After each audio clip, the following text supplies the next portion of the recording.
The Supreme Court of India on Monday, 18 April, set aside the bail granted to Ashish Mishra by the Allahabad High Court. Ashish Mishra is the son of Union Minister Ajay Mishra and a prime accused in the Lakhimpur Kheri violence which led to the death of 4 farmers. The Allahabad High Court had in February this year granted bail to Mishra.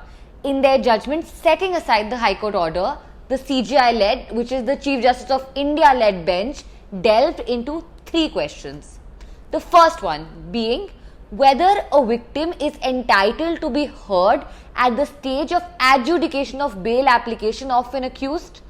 In this regard, the court stated that the rights of a victim under the amended Criminal Procedure Code is substantive, enforceable, and another facet of human rights, that it cannot be construed restrictively. The court also said that these rights are totally independent, incomparable, and are not accessory or auxiliary to those of the state under the Criminal Procedure Code.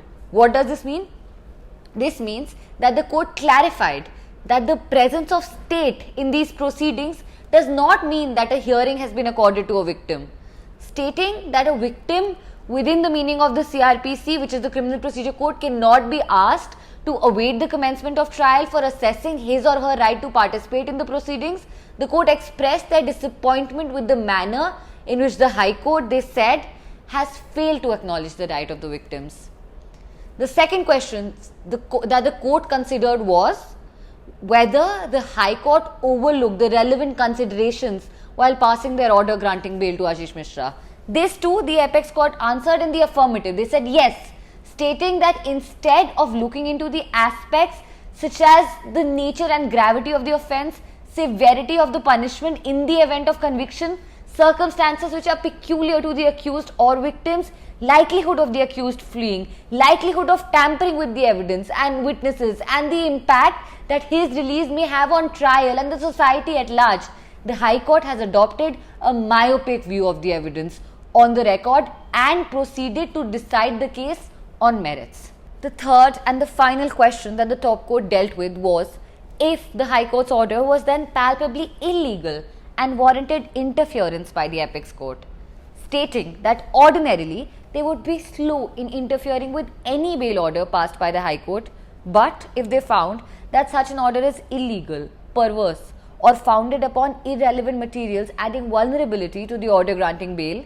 they would be well within their ambit in setting aside the same.